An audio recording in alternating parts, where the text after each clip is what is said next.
Benarkah langkah Jokowi dan Prabowo dalam jamuan politik adalah upaya membangun koalisi? Kami bahas bersama juru bicara TKN Prabowo Gibran di studio Wihadi Wianto. Pak Wihadi, selamat datang. Lama. Kita juga akan sapa lewat sambungan Zoom Kepala Departemen Politik dan Sosial Arya Fernandes dari CSIS. Selamat datang, Mas Arya. Selamat malam. Selamat siang, selamat sore. Selamat bergabung, Mas Arya. Saya ke Pak Wihadi dulu ya, Pak Wihadi. Jadi langkah Pak Jokowi ketemu Pak Surya Paloh itu adalah cawe-cawe Jokowi jilid 2? Saya melihatnya Pak Jokowi kan bertemu dengan Pak Surya Paloh kan masih dalam satu koalisinya Pak Jokowi kan.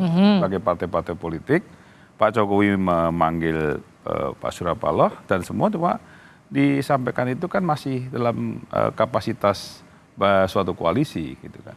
Jadi bukan pertemuan pasca Pilpres? Ya kalau sekarang memang pertemuannya pasca Pilpres, tapi kan tetap aja masih berkoalisi kan.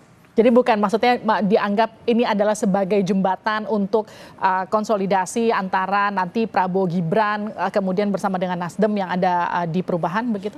Jadi begini, kalau dari kami Prabowo Gibran melihatnya bahwa sekarang ini perhitungan resminya dari KPU kan belum selesai.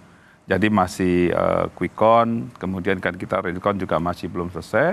Jadi bagi kami kalau melihatnya pertemuan itu bagi kami tetap kita masih konsentrasi terhadap masalah real count kami. Kita masih melihat, menunggu ya kan mengenai masalah hasil real count. Baru dari situ kita baru bisa menentukan sikap kami. Tapi yang terpenting adalah Pak Prabowo ini kan selalu mengatakan bahwa kita harus membangun negeri ini dengan semua potensi yang ada. Jadi semuanya diajak untuk bagaimana pada saat pidato Pak Prabowo mengatakan bahwa mengajak semua anak bangsa untuk membangun negeri ini. Dan Pak Prabowo juga selalu menyatakan bahwa satu lawan itu terlalu banyak, 1000 kawan terlalu sedikit. Itu kan selalu menjadi pedoman Pak Prabowo. Jadi saya kira ini adalah suatu hal yang kedepannya memang Pak Prabowo akan mengajak semuanya. Tapi bagi kami saat ini kita masih konsentrasi menunggu real count-nya dan kita masih memberikan satu waktu yang kita lihat bahwa saat ini belum saatnya kita bicara lebih panjang itu. Tapi kalau dibilang masih menunggu real count, buktinya sempat ada selebrasi. Terus Pak Prabowo sempat mendatangi Pak SBY untuk mengucapkan terima kasih di Pacitan atas partisipasinya dan unggul di quick count. Itu gimana tuh? Ya, selebrasi itu kan karena quick count, ya kan? Nah, quick count itu kan kemenangan quick count itu memang biasanya tidak jauh daripada real count. Tetapi ya, bahwa real count itu adalah resmi kita sebagai pemenang begitu kan karena KPU sudah menetapkan. Kalau ini kan quick count ini kan kita melihat bahwa memang ada kemenangan di quick count. Tapi makanya dengan kemenangan quick count kita patut menselebrasi karena ini suatu hal yang biasa terjadi pada saat Pilpres 2 kali yang lalu juga demikian, Pilkada juga seringkali demikian karena hasil quick count dan real count itu tidak terlalu jauh. Nah, kalau bagaimanapun juga Pak Prabowo ini datang ke Pak SBY kan bagaimanapun Pak SBY ini kan koalisi yang sama-sama berjuang. Nah kemudian dengan quick count yang sudah mendapatkan hasil kemenangan itu saya kira Pak Prabowo adalah sesuatu datang ke Pak SBY ada mengucapkan terima kasih. Nah inilah memang yang harus dilakukan kita sebagai orang Timur ya kalau kita dibantu kita mesti harus mengucapkan terima kasih gitu. Oke, saya ke Mas Arya. Mas Arya, kalau Mas Arya melihat pertemuan Pak Jokowi dengan Pak Surya Paloh itu adalah cawe-cawe jilid 2 atau memang seperti yang tadi Pak Wihadi katakan itu adalah pertemuan Jokowi dengan Surya Paloh memang sebagai partai koalisi yang ada sekarang? Baik, terima kasih Livi. Saya kira dalam politik apakah manuver itu dianggap terlalu dini atau terlalu pagi atau apakah itu dianggap terlalu terlambat gitu ya. Lambat atau cepat itu dalam politik itu kadang relatif gitu ya. Bagi partai-partai yang berada di kubu 01 dan 02 mungkin pertemuan itu bisa dianggap terlalu pagi atau terlalu dini karena proses penghitungan suara tengah berlangsung dan baru pada tanggal 20 Maret nanti KPU akan mengumumkan hasil rekapitulasi akhir perolehan suara. Tapi bagi partai-partai yang berada di 02 atau bagi Pak Jokowi sendiri bisa jadi itu tidak dini juga. Tidak dini karena mengantisipasi kemungkinan-kemungkinan terburuk yang bisa mungkin terjadi di dalam waktu ke depan yang relatif cepat. Apa itu potensi-potensi kemungkinan risiko-risikonya? Pertama, eh, saat ini sedang bergulir juga wacana untuk mendorong hak angket pemilu ya, yang telah diwacanakan oleh beberapa partai. Kalau itu terjadi, tentu akan menciptakan instabilitas politik juga. Dan kalau itu terjadi, memang hak angket itu tidak akan mengubah hasil pemilu, tapi tentu akan memberikan semacam political pressure atau delegitimasi politik bagi presiden baru yang terpilih, gitu ya. Yang kedua, selain mengantisipasi kemungkinan angket yang akan terjadi, bisa jadi pertemuan antara Pak Jokowi dan Pak Surya Paloh itu dimaksudkan untuk tujuan-tujuan atau motivasi jangka pendek. Misalnya, kita tidak tahu bagaimana hubungan atau posisi politik PD Perjuangan setelah KPU nanti mengumumkan rekapitulasi akhir gitu ya. Sementara pemerintahan Jokowi masih akan bekerja sampai Oktober. Dan dalam Oktober itu tentu ada banyak peristiwa-peristiwa penting yang akan terjadi. Pertama, tentu pembahasan RAPBN tahun berikutnya, ya, yang mungkin akan dibahas sekitar bulan Juli atau Agustus, atau mungkin sempat juga muncul ketika itu skenario bagaimana untuk mendorong pilkada serentaknya dimajukan dari November ke September.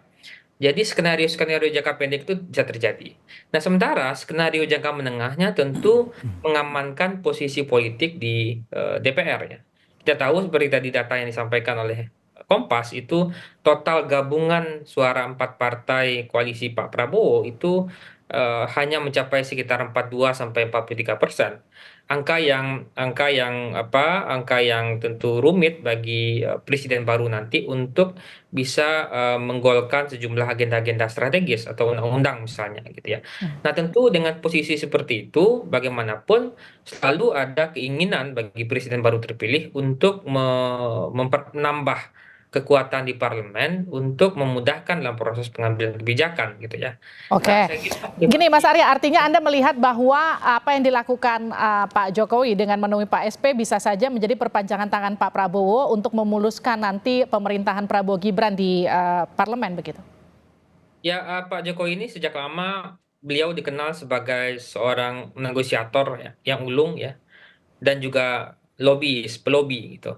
Jadi bisa jadi apa yang dilakukan atau manuver yang dilakukan oleh Pak Jokowi adalah salah satu cara untuk mengkomunikasikan sejumlah agenda-agenda penting ke depan, tidak hanya di pemerintahan beliau sampai akhir November, sampai akhir Oktober, mohon maaf, tetapi juga sampai pemerintahan baru nanti akan terbentuk. Dan Baik, bagaimanapun saya ke Pak Wihadi. Bagaimana Pak Wihadi?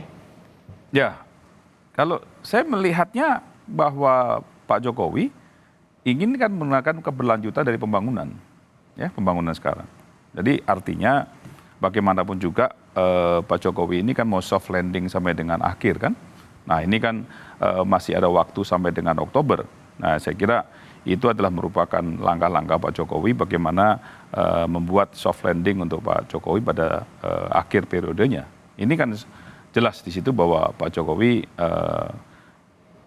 menghubungi beberapa partai koalisinya, dan salah satu partai koalisi ya Nasdem lah yang pada saat ini berada di pihak yang lain. Kalau yang lainnya kan sudah ada di kubu 02 gitu kan. Jadi saya kira ini adalah merupakan langkah Pak Jokowi untuk menciptakan bagaimana keberlanjutan daripada pembangunan ini. Sebegitu beratkah kemudian ketika katakanlah memimpin di pemerintahan dengan komposisi 01 dan 03 bergabung sebagai oposisi begitu?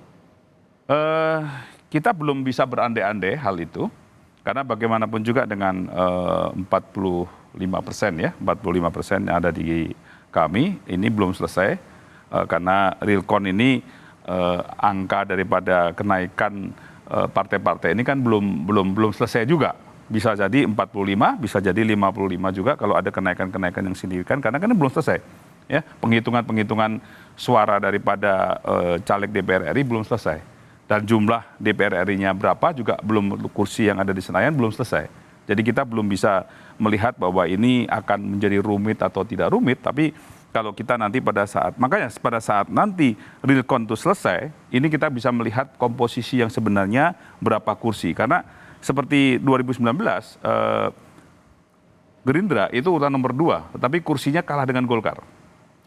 Maaf saya potong. Sekarang gini, yang sudah declare kurang lebih sejauh ini bicara akan menjadi oposisi itu kan PDI Perjuangan. Ya. Dengan komposisi yang sekarang menurut hasil quick count itu adalah partai tertinggi di pilegnya. Berat nggak kemudian ketika punya oposisi PDI Perjuangan nanti di pemerintahan? Kita melihatnya begini, kalau tertinggi tetapi bukan majority. Artinya tertinggi kan sekitar 16-17%. Bukan majority. Kecuali kalau misalnya tertinggi itu 30% atau 40%, ini sesuatu hal yang memang majority. Baik, artinya nggak jadi sandungan yang berarti begitu ya, tapi tetap konsolidasi itu dibutuhkan. Konsolidasi dibutuhkan. Oke, baik. Terima kasih Pak Wihadi, terima kasih juga Mas Arya sudah bergabung bersama kami di Sapa Indonesia Malam.